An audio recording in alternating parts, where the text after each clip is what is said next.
우리가 계속해서 신명기 말씀을 나누고 있는데요. 왜 이스라엘 백성들이 이 신명기 말씀을 그렇게 중요하게 여겼는가? 이스라엘 백성들이 가장 중요하게 여기는 말씀이 토라라가 됐습니다. 이 토라는 모세 오경을 이야기하는데 모세 오경 중에서도 토라의 말씀은 신명기 말씀이라 그랬어요. 신명기 말씀 중에서도 6장의 말씀이 그렇게 중요하다 그랬습니다. 6장의 말씀 중에서도 4절로 9절의 말씀이 토라의 가장 핵심적인 말씀이라 그랬어요. 왜 이스라엘 백성, 하나님의 백성들이 이 신명기 말씀을 그렇게 중요하게 여겨서 어릴 적부터 이제 말하기 시작하면 이 신명기 말씀을 외우도록, 통째로 외우도록 했는데 왜 그 마음에, 가슴에, 그들의 그 인생에 이 신명기 말씀이 새겨지도록 그렇게 교육을 했는가? 이 신명기 말씀이 왜 그렇게 하나님의 백성들에게 중요했는지, 이스라엘 백성들에게 중요했다면 저와 여러분의 말씀에도 가슴에도 중요한 말씀이거든요. 오늘 그 신명기의 중요성을 우리가 다시 한번 깨닫는 은혜의 시간 되었으면 좋겠어요. 왜 신명기가 중요하냐면 하나님과 하나님의 백성들의 언약이 담겨져 있기 때문에 그래요. 약속이 담겨져 있기 때문에 그래요. 창세기도 중요하고 출애굽기도 중요하고 모든 성경이 다 중요하지만 하나님과 하나님의 백성의 언약이 맺어진, 언약이 담겨진 그 성경이 바로 신명기라는 말씀이에요. 이 신명기 말씀을 해석하는 두 가지 방법이 있는데, 전통적인 해석의 방법은 이제 모세가 그 이스라엘 백성들을 가나안에 들어가기 전에 모압 평지에서 하나님과 맺은, 하나님의 백성들과 하나님이 맺은 그 언약을 중심으로 세 편의 설교를 했다 해서 세 편의 설교로 나눕니다.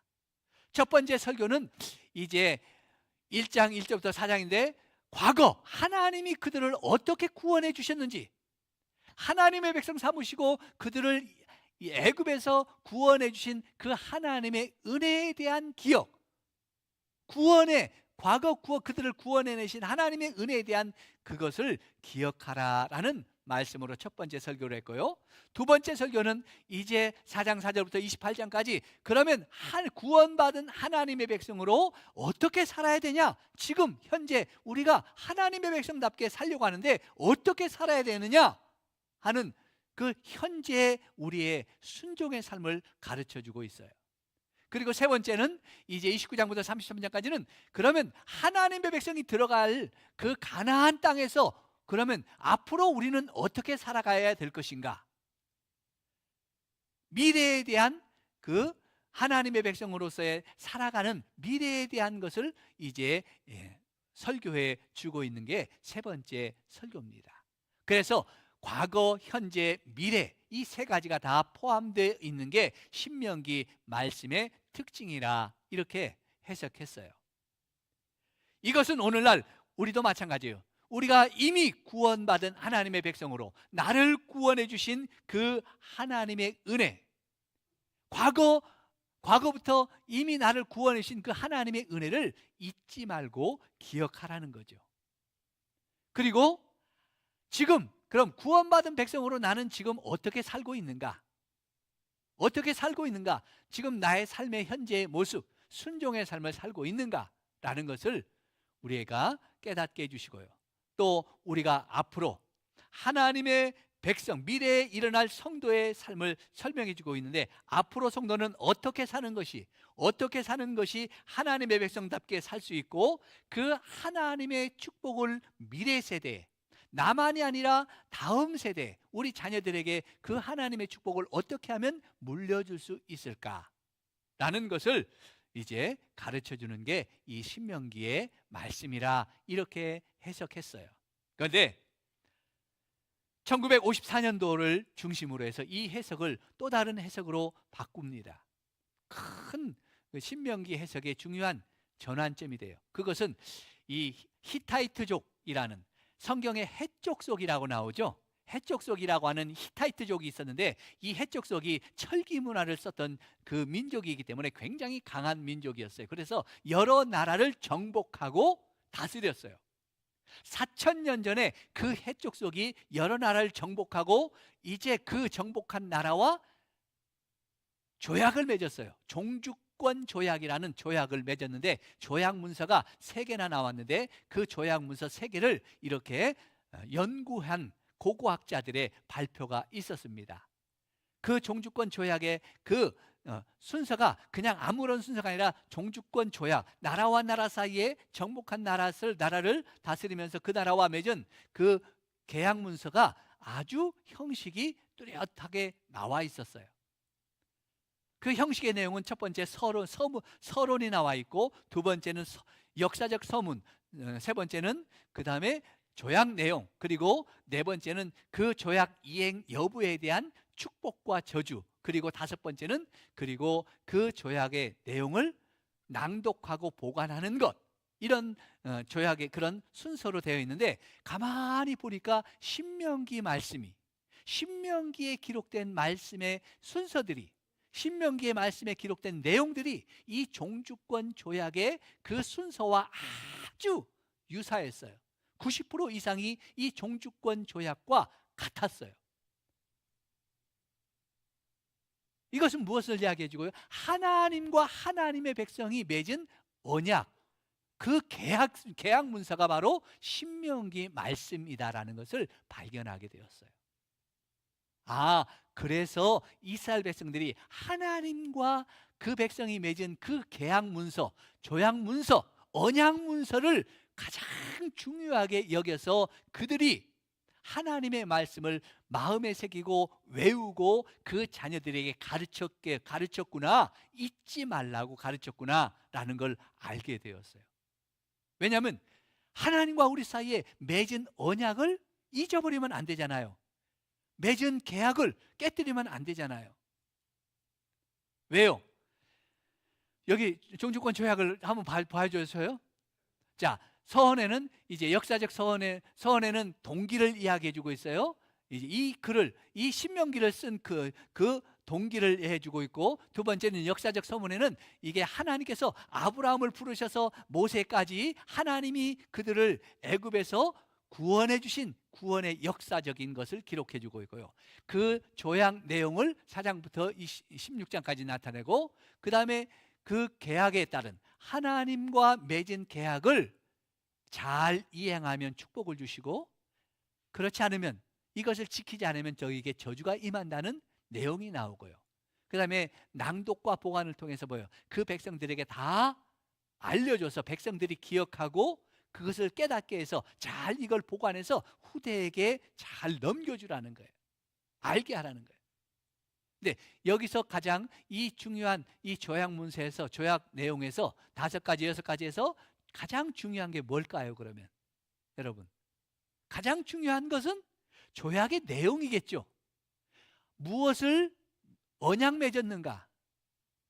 이제 이 히타이트족들이 다른 나라를 정복하고 어떻게 맺었겠어요? 너희는 우리가 이제 너희를 멸망시키려고 했는데 너희를 살려줬으니까, 너희를 또 다른 나라에서부터 보호해줬으니까 너희는 이제 1년에 얼마씩 조공을 바쳐라, 얼마씩 우리에게 내라, 무엇을 도와줘라, 무엇을 바쳐야 된다, 무엇을 줘야 된다 하면서 여러 가지 요구사항이 있었겠죠. 그 조약의 내용, 이 조약의 내용이 가장 중요한 거거든요. 그래서 신명기에서 가장 중요하게 그러면 살펴봤더니 조약의 내용이 뭐냐라는 것을 봤더니 신명기의 4장과 5장에 나오는 10계명이더라는 거예요. 하나님께서 하나님의 백성과 맺어서 내가 너희를 구원해 줬으니까 너희는 이제 하나님의 백성으로 이것을 지켜라 라고 하면서 주신 게 뭐예요? 10계명. 나 외에 다른 신을 두지 말라, 내 이름을 망령되게 하지 말라, 우상을 만들지 말라, 안식일을 지키지 말라, 지키라, 살인하지 말라, 부모에게 효도하라, 여러 가지 10가지 계명이잖아요. 이것이 신명기 하나님께서 그 주신 계명이죠. 이것을 지켜라는 거죠.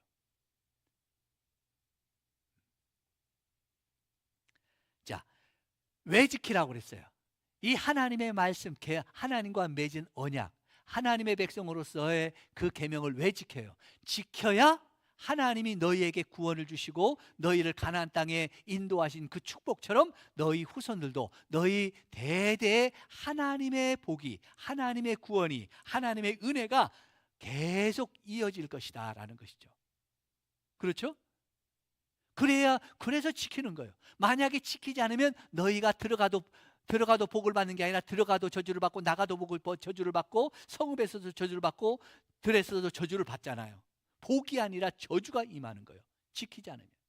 근데 문제는 뭐냐면 이 하나님과 계약을 맺은, 하나님과 언약을 맺은 사람들은 누구냐 하는 거예요. 출애굽한 1세대들이잖아요. 시내산에서 그들이 이제 출애굽해서 시내산에서 하나님께서 임재하셔서 모세가 십계명의 발판 가지고 와서 하나님과 언약을 맺잖아요. 출애굽 1세대들이 하나님과 언약을 맺어요. 그런데 이 출애굽 1세대, 하나님과 언약을 맺은 그 조상들, 그 부모들은 영원토록 세상에 사나요? 아니죠. 시간이 지나면 늙어서 죽어야 되잖아요. 역사적으로 그들이 광야에서 다 죽었잖아요. 또 40년 후에는 다 죽었잖아요. 우리 부모님도 우리도 마찬가지죠. 저와 여러분도 예수 믿고 하나님의 구원을 경험했습니다. 하나님이 축복하셔서 우리가 지금 기쁨으로 은혜 가운데 살고 있습니다. 이 많은 구원의 은혜와 축복을 우리가 어떻게 해요? 우리가 영원토록 누릴 수 없잖아요. 이 땅에서 우리는 사라지고 우리 자녀들이 일어날 거 아니에요. 그럼 그 다음 세대들은 뭐라고 할까요? 그 언약을 맺은 사람들, 언약을 맺지 않은 그 다음 세대는 뭐라고 할까요? 뭐라고 할까요? 하나님과 시내산에서 언약 맺을 때 없었던 그 후손들은 뭐라고 했어요? 야, 우리는 언약 맺은 적 없어. 우리는 하나님과 약속한 적 없어. 하나님과 언약 맺을 때 우리는 그 자리에 없었어. 그러니까 우리는 그 하나님의 언약을 지킬 필요도 없어. 지켜, 왜 우리가 지켜? 나는 그때 없었는데 나는 지킬 하면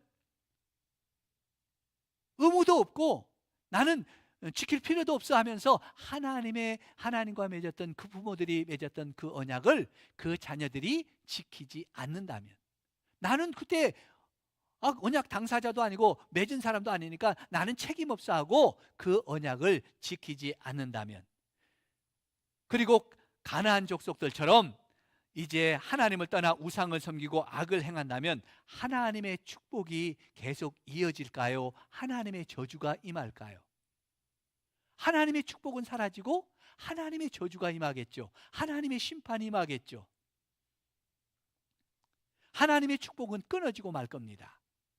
그래서 그 언약 당사자는 아니지만 하나님의 축복을 계속 이어받아야 될 자녀가 돼야 되잖아요. 하나님의 축복을 계속 이어받는 우리 후손들이 돼야 되잖아요. 어떻게 하면 내가 받은 이 구원, 내가 받은 하나님의 은혜, 내가 받은 하나님의 축복을 우리 자녀들도 나와 똑같이 구원받고 은혜받고 축복받게 할까 하는 게 숙제고 과제죠. 여러분, 나만 구원받으면 되나요? 나만 구원받았으니까 돼요, 안 돼요? 내 자녀는 어떻게 된 상관없어요? 나만 축복받으면 되나요? 내 자녀는 저주받아도 상관없나요? 그럴 수 없잖아요. 내가 구원받고 내가 은혜받고 내가 축복받은 것처럼 나보다도 더 많은 은혜와 축복과 그 구원의 기쁨을 받아야 될 사람들이 우리 자녀잖아요. 그런 자녀가 되게 하려고 하면 어떻게 해야 돼요? 자녀들도 그들의 부모가 맺은 그 하나님과 맺은 그 언약을 계속 이어가야만, 그 언약을 계속 지켜가야만 하나님의 축복의 언약도, 하나님의 구원의 언약도 이루어질 줄로 믿습니다. 그들에게 주어지라는 거예요. 그러면 그 부모들과 조상들이 하나님과 맺은 그 구원과 은혜와 축복받은 것을 자녀들에게 물려줄 수 있는 방법은 뭐예요? 어떻게 물려줄 수 있어요? 그 언약을 잘 지키도록 하는 거죠. 먼저는 부모가 자녀들 앞에서 모범적으로 하나님과 맺은 믿음의 언약, 순종의 언약, 말씀의 언약, 그 말씀에 순종하는 그 언약을 잘 모범으로 보여줘야 되죠.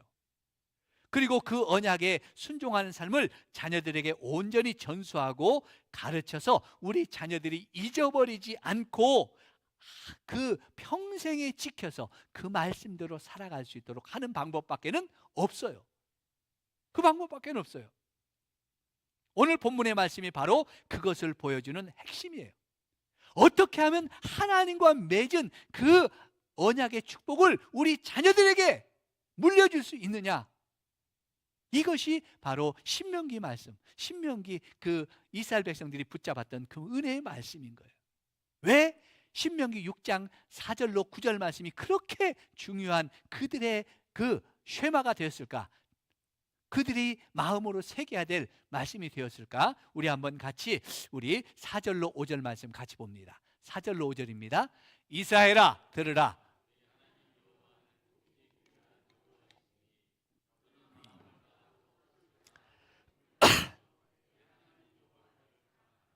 이스라엘아 들으라 하는 말씀이죠. 이스라엘아 들으라. 들으라는 이 말은 쉐마라는 말이에요. 우리 쉐마라는 말 잘 많이 들었죠? 이 쉐마라는 말은 경청하다, 이해하다, 동의하다, 순종하다, 분별하다, 가슴에 새기다는 뜻이 있어요. 그러니까 쉐마라는 말은 그냥 귀로만 듣는 게 아니에요. 귀로만 듣는 게 아니라 그 말씀을 가슴에 이해하고 깨닫고 알아서 가슴에 새기는 것이 듣는 거예요. 이 들으라는 쉐마의 의미예요. 하나님과 맺은 언약의 그 준수와 언약을 후손들에게 계속 이어지도록 하기 위해서 이 쉐마를 통해서 두 가지 명령을, 그러니까 그들의 귀에 못이 박히도록 이 하나님의 말씀을 듣고 순종할 수 있도록 두 가지 명령을 해요. 두 가지를 들으라 그랬어요. 이스라엘아 들으라 하면서 두 가지를 이제 명령하는데 그 명령이 무엇인지를 우리 한번 같이 4절과 5절, 우리 첫 번째 들어야 될 것이 무엇인가, 첫 번째 들어야 될 것이 무엇인가를 보여주는데 4절과 5절 한번 같이 봅니다. 다시 한번 보겠습니다. 이스라엘아 들으라. 우리 하나님 여호와를 오직 유일하신 여호와이시니 너는 마음을 다하고 뜻을 다하고 힘을 다하여 내 하나님 여호와를 사랑하라. 무엇을 들으라 그랬어요? 하나님 여호와를 사랑하라.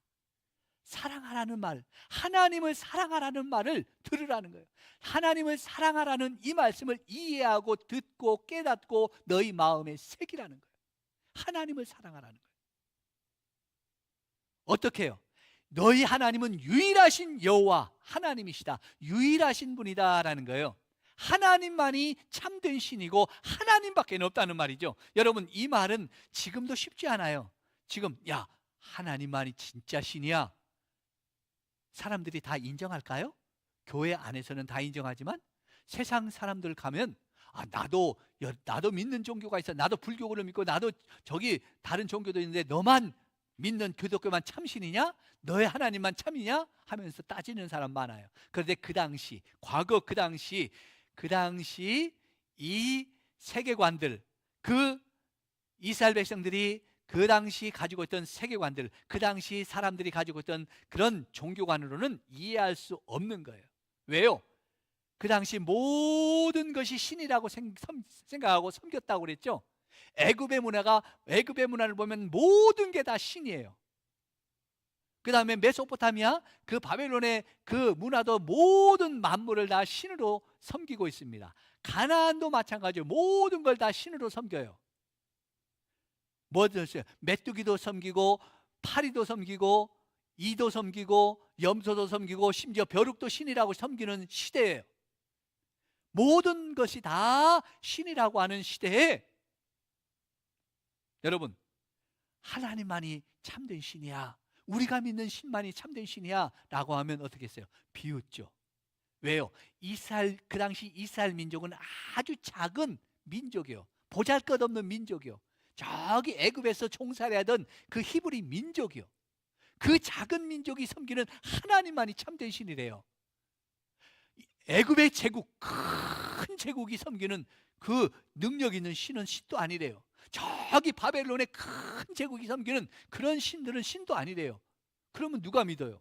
그 당시 모든 것은 자기들이 섬기는 신들의 힘이 자기들 나라의 권세였는데 아무 힘도 없는 그 보잘것없는 그 히브리 민족이 섬기는 하나님만이 참신이라면 누가 인정하겠어요? 그런데 그런 시대에 내가 섬기는 하나님만이 참된 유일하신 신이라고 선포하라는 거예요. 내 직장에서, 사회에서, 가정에서 나는 하나님만 섬기는 사람입니다. 이렇게 오늘날 우리에게 선포하라는 거예요. 많은 사람들이 직장에 가서 나 교회 다녀요. 말해요, 안 해요? 잘 말 안 해요. 왜요? 내가 직장 생활하는데 손해볼까 봐. 또 내 승진에 손해볼까 봐. 내가 다른 사람들 앞에 또 책 잡힐까 봐. 내가 교회 다니고 내가 하나님 믿는 사람이라고 말 안 해요. 숨겨요. 그런 시대에 나는 하나님만 섬깁니다. 그래서 나는 정직합니다. 정직해야 됩니다. 나는 불의를 하지 않습니다. 나는 이런 일에 못합니다. 라고 그렇게 선포하라는 거예요. 신앙의 커밍아웃을 하라는 거예요. 그리고 그 하나님을 마음과 뜻과 힘을 다해 사랑하라 그랬어요. 마음과 뜻과 힘을 다해 사랑하라는 것은 전인격적으로 온 힘을 다해서 하나님을 사랑하라는 말이에요. 특별히 힘을 다해 사랑하라는 말은 힘이 남지 않도록 사랑하라는 거예요. 사랑한 다음에, 하나님을 사랑한 다음에 힘이 남는 게 아니라 힘이 남지 않도록. 여러분, 왜 힘이 남지 않도록 하나님을 사랑해야 될까요? 힘이 남으면요, 사랑하고 힘이 남으면 다른 여자를 사랑하거든요. 다른 남자를 사랑하거든요. 부부는 힘이 남지 않도록 온 힘을 다해서 서로 사랑해야 돼요. 부부만 온전히 사랑해야 됩니다. 서로만을 온 힘을 다해 사랑해야 돼요. 그래야 어떻게 해요? 힘이 남지 않아야 바람 못 피운다는 거예요. 힘이 남으니까 뭐예요? 곁눈질 할 수 있는 거예요. 곁눈질 한다는 거예요. 신앙도 마찬가지예요. 가난하고 어려울 때는 하나님만 섬기는 것도 버거웠어요. 우리 그랬잖아요. 주일날 아침 이른 새벽부터, 새벽 예배부터 나오잖아요. 그리고 밤늦도록 밤에 주일날 밤 예배까지 하나님만 온전히 주일날 섬겼어요. 교회 안에 살았어요. 평일에는 새벽 예배했죠. 새벽에 나가 기도했죠. 수요 예배에 나가서 기도했죠. 금요일에는 금요 철회하지. 금요일 철회하잖아요. 하나님 섬기기도 바빴어요. 하나님 섬기기도 힘이 겨웠어요. 하나님 섬기고 나니까 힘이 없어서 다른 걸 할 수가 없을 정도였어요. 다른 것에 눈을 돌릴 수 없어요. 온전히 하나님을 섬겼습니다. 그런데 살만하니까, 여유가 생기니까, 하나님을 섬기고도 시간이 남고 물질이 남으니까 이제 다른 것에 눈을 돌리더라는 거예요. 세상에 눈을 돌리고 놀고 먹는 일에 눈을 돌리고 즐기는 일에 눈을 돌리라는 거예요. 하나님을 온전히 힘을 다해 섬기지 않더라는 거예요. 다른 것들에 나의 사랑을, 남은 사랑과 힘과 물질을 쏟더라는 거예요. 그러면 이제부터가 문제예요. 왜요? 신앙의 바람이 난 거거든요. 신앙의 바람이 난 거예요. 그래서 하나님도 섬기고 세상도 즐기면서 적당히 타협하더라는 거예요. 여러분, 하나님과 우리 사이에 맺은 언약이 어떤 언약이라고 그랬어요? 결혼 언약이라고 그랬어요? 결혼 서약이라고 그랬어요? 결혼 서약은 뭐예요? 너는 나만 사랑해? 나도 너만 사랑할게? 너는 나만 쳐다봐야 돼? 너도 나만 쳐다봐야 돼?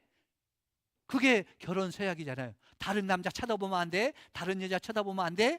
너와 나만 쳐다보고 살아야 돼? 그게 결혼 서약이에요. 그게 행복하잖아요.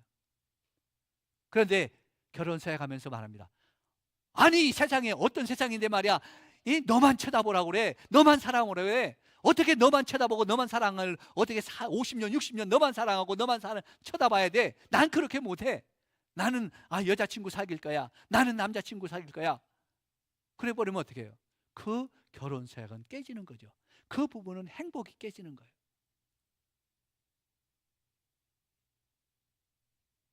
여러분, 하나님과 맺은 언약대로 구원과 은혜와 축복을 나도 누리고 우리 자녀들도 누리게 하고 싶다면, 우리 자녀들도 그 축복을 누려야 된다면 먼저 하나님을 사랑해야 될 줄로 믿습니다. 오직 하나님만을 사랑해야 될 줄로 믿습니다. 온 힘을 다해서 남는 힘이 없도록 하나님을 사랑해야 돼요. 그럴 때 하나님의 구원과 은혜와 축복이 나와 내 가정과 자녀들에게 끊임없이 임하게 될 줄로 믿습니다. 이게 하나님의 약속이에요. 그래서 이스라엘 백성들이 그 자녀들에게 가르치기를 하나님을 이렇게 온 힘을 다하도록 사랑하라고 가르치, 그것을 들으라는 거예요. 하나님 사랑하라는 말씀. 두 번째 들어야 될 말이 무슨 말일까요? 두 번째 들어야 될 말이 무슨 말인지 한번 우리 6절로 9절 말씀 같이 한번 봅니다. 6절로 9절 말씀 한 절씩 우리 같이 읽겠습니다. 오늘 내가 내게 명하는 이 말씀을 너는 마음에 새기고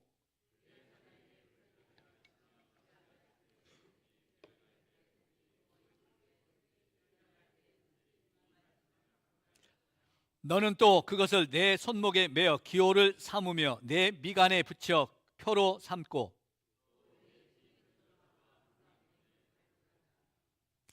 무엇을 들어야 될까요? 하나님의 언약이 계속 이어지기 위해서는 하나님과 맺은 언약을 자녀들에게 반드시 확실하게 분명하게 가르쳐 전수해야 된다는 이 말씀을 들으라는 거예요.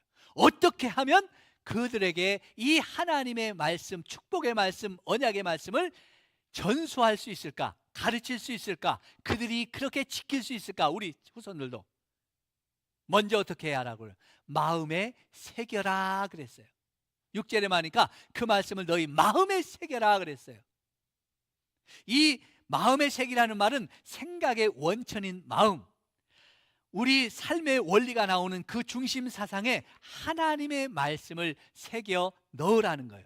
그러니까 하나님의 말씀을 지식적으로 공부하지 말고 하나님의 말씀을 우리 가슴에 쇠뇌시키라는 거예요. 마치 김일성이가 그 공산주의 사상, 주체 사상을 그 백성, 북한에 있는 사람들에게 어떻게 쇠뇌시켜요? 어떻게 사상 교육을 시켜요? 가슴에, 머리에, 그 몸에 배이도록 그냥 계속 밤마다, 아침마다, 때마다 어떻게 해요? 그 사상 교육을 시키잖아요. 그게 그 뇌에, 그냥 머리에 박히도록. 하나님의 말씀이 사상으로 우리 가슴 속에, 마음 속에 깊이 박혀야 그 말씀에 순종할 수 있기 때문에 그렇게 사상 교육을 시키니까 그 사람들은 그렇게 사는 거예요.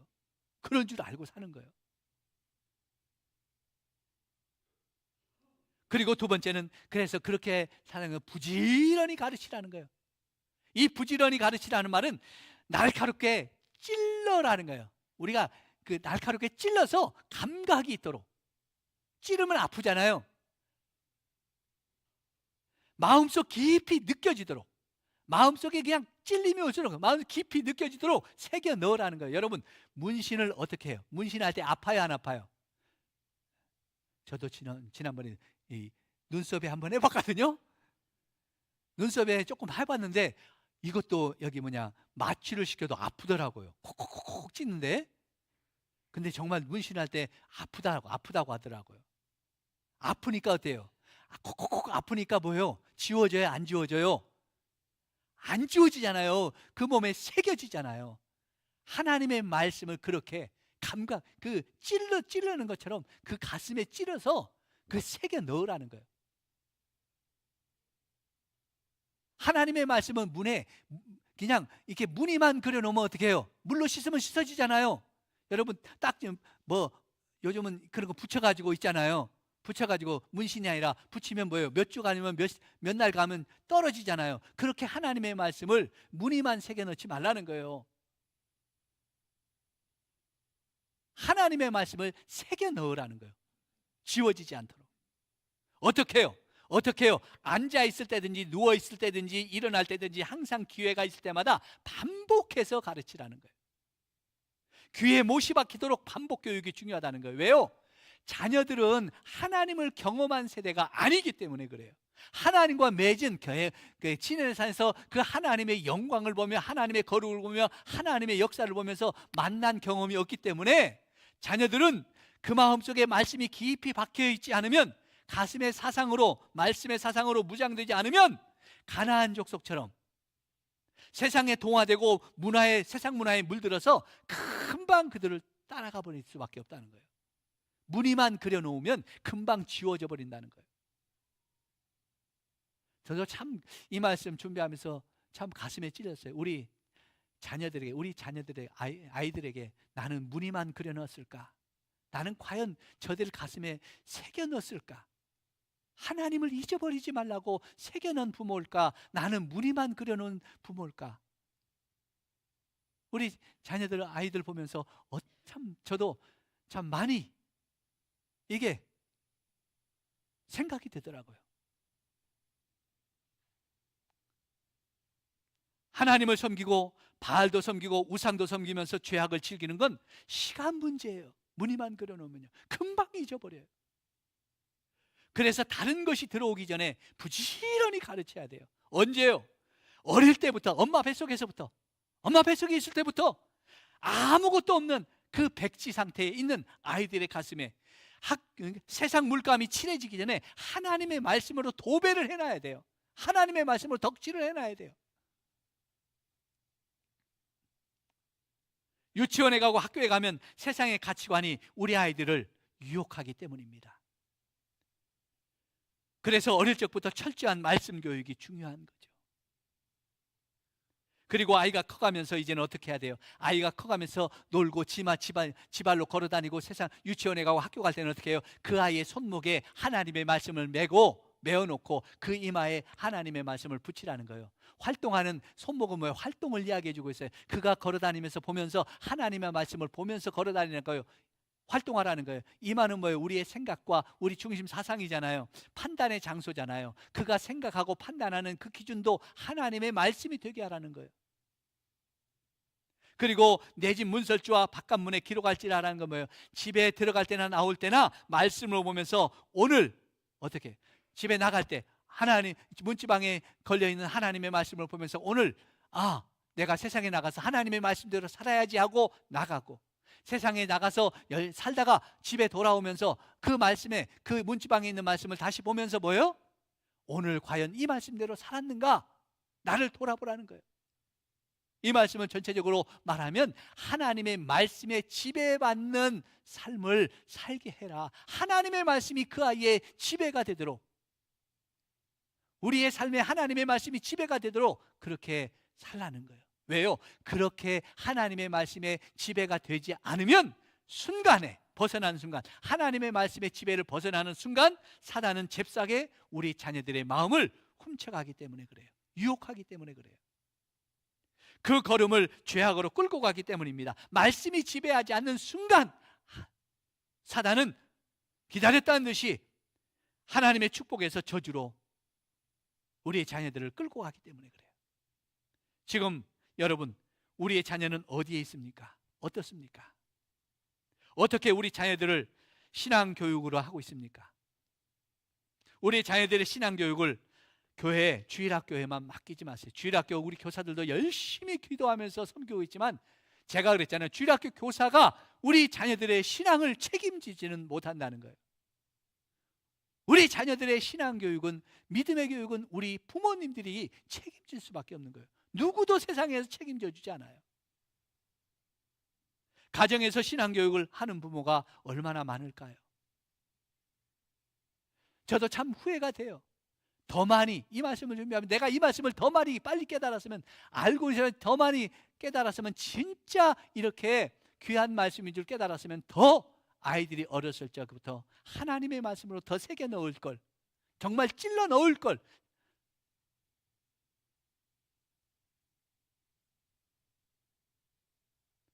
우리 자녀들이 부모님들처럼 구원의 은혜를 누리고 하나님의 축복을 받기를 원한다면 이제부터라도 자녀들에게 하나님의 말씀을 가르치는 우리 부모들이 되시길 축복합니다. 귀에 못이 박히도록 잔소리가, 이건 잔소리를 뛰어넘어서 하나님의 그 말씀이기 때문에 반복해서 가르쳐야 됩니다. 그래야 우리 자녀들이 하나님의 축복을 받고 그 축복을 잊어버리지 않을 줄로 믿습니다. 그런 은혜가 임하기를 원합니다. 여러분, 내일부터 시작하는 우리 자녀들과 함께하는 특별 새벽기도, 우리가 자녀들을 깨워서 함께 기도의 자리 나와야 되겠습니까? 아니면 잠을 자야 되겠습니까? 이번 특별 새벽기도가 우리 자녀들에게 새벽을 깨워서 우리의 믿음을, 하나님의 말씀을 심고 우리 부모님들의 그 믿음을 전수해주는 축복의 시간이 되어있길 원합니다. 그래서 우리 부모님들이 하나님의 은혜와 구원과 축복을 누리는 것처럼 이 복이 우리 자녀들에게도 끊이지 않고 이어지는 복된 은혜가 하나님의 역사가 일어나기를 주의 이름으로 간절히 축복합니다. 축복합니다. 우리 같이 일어나셔서 함께 우리 이 말씀 붙잡고 우리 자녀들을 축복하는 마음, 우리가 그렇게 되기를 소원하는 마음 가지고 우리 같이 찬양합니다.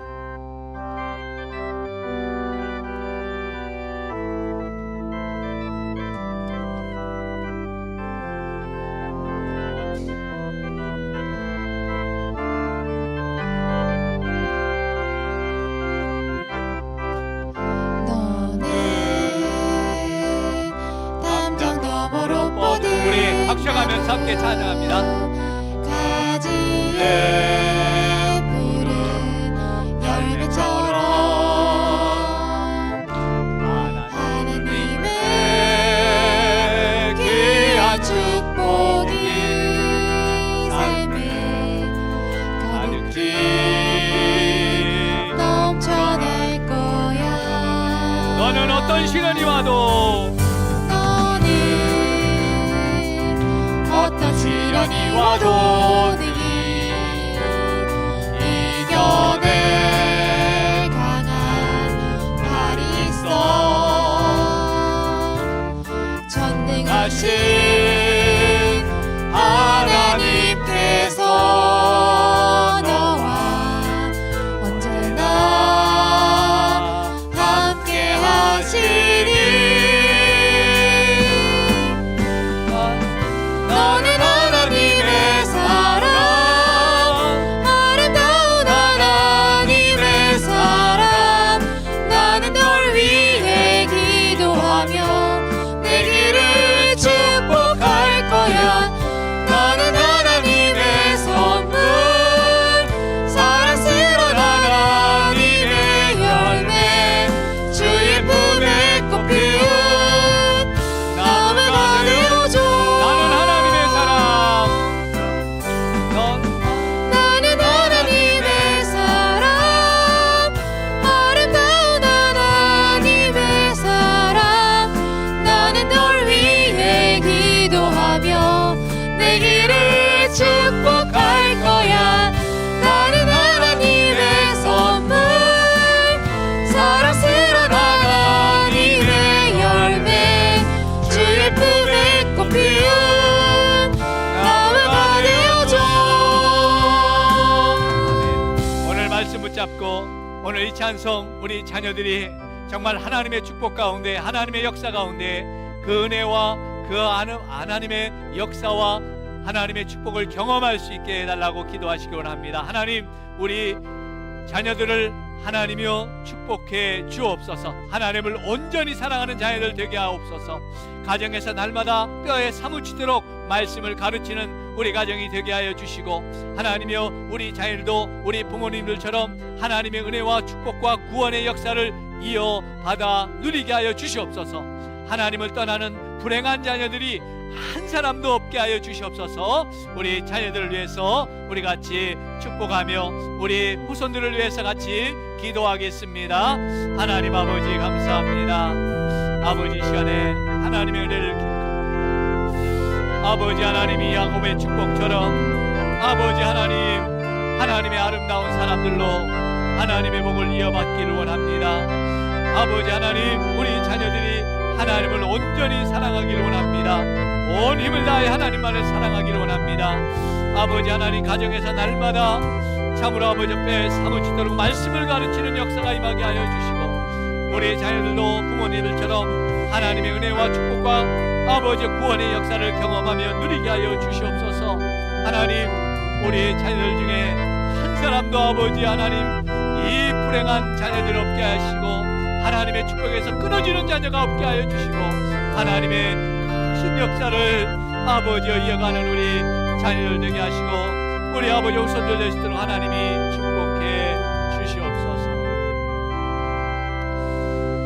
하나님 아버지, 이 시간 우리 아버지 부모님들을 축복해 주셔서 감사합니다. 하나님의 은혜를 경험하고 구원을 경험하고 하나님의 축복을 경험하는 우리 부모가 되게 하여 주심을 감사합니다. 하나님이여, 그러나 우리 자녀들이 어떤 세대인지를 다시 한번 보게 하여 주옵소서. 우리 자녀들도 우리 부모님들처럼 하나님을 온 힘을 다해 사랑하게 하여 주옵소서. 아버지, 우리 자녀들에게 하나님의 말씀을 날마다 뼈에 사무치도록 가르치고, 아버지여 주님, 저들에게 전하는 부모가 되기를 원합니다. 하나님, 그래서 우리 자녀들이 우리 부모님처럼 구원의 은혜를 경험하게 하시고 하나님의 축복을 누리는 후손들 되길 원합니다. 아버지, 하나님을 떠나는 불행한 자녀가 한 사람도 없도록 주께서 은혜를 베풀어 주옵소서. 이제는 우리 주 예수 그리스도의 은혜와 하나님 아버지의 놀라우신 사랑하심과 성령 하나님의 감화 감동하심과 역사하심과 축복하심이, 이 하나님의 놀라운 구원의 은혜와 축복의 역사를 경험한 우리 부모님들, 그 믿음을 우리 자녀 세대에게, 우리 후손들에게 끊임없이 물려주며 하나님의 역사를 이루는 믿음의 가문들이 되기를 원하는, 믿음의 자녀들이 되기를 원하는 우리 모든 부모님들 머리머리 위에와 그 마음의 소원들 위에와 기도 위에, 가정과 일터와 생업 위에, 우리 자녀들 위에, 이 나라와 이 민족 위에와 우리 성산교회 위에 이제로부터 영원토록 함께 있을지어다. 아멘. 아멘.